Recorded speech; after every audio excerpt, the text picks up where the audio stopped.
2 பேரும் கிளம்பிட்டோம். அண்ட் அங்கே போயிட்டு ஒரு பிளேட் பானிபூரி, ஒரு பிளேட் மசாலா பூரி வாங்கினோம். அண்ட் ஆல்சோ இந்த கடை வந்து நான் ரொம்பவே ஸ்பெஷல் எனக்கு அப்படின்னு சொல்லுவேன். ஏன்னா நான் 6th ஸ்டாண்டர்ட் படிக்கும்போது இந்த அண்ணா கிட்ட தான் ஃபஸ்ட்டு பானிபூரி சாப்பிடவே ஸ்டார்ட் பண்ணேனே.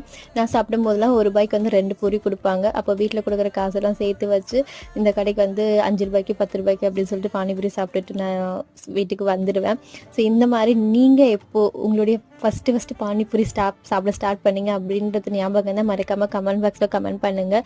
ஸோ அப்படியே வீட்டுக்கு வந்துட்டு தங்கச்சி வந்து தாபா ஸ்டைலில் எனக்கு சன்னா மசாலா வேணும் அப்படின்னு சொல்லி கேட்டால், ஸோ அவளுக்கோசம் எல்லாமே நான் வந்து ப்ரிப்பேர் பண்ணி அவளுக்கு வந்து நான் செஞ்சு கொடுத்துட்டேன். அவள் வந்து நான் வெளிலேருந்து வாங்கிட்டு வந்துடுறேன், நீ எனக்கு மட்டும் பண்ணி கொடுன்னா. ஸோ ஓகே நான் செஞ்சு கொடுக்குறேன்னு சொல்லிட்டு அவளுக்கு செஞ்சு கொடுத்துட்டேன்.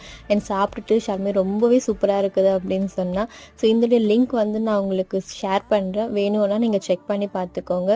அண்ட் தேங்க்ஸ் ஃபார் வாட்சிங்.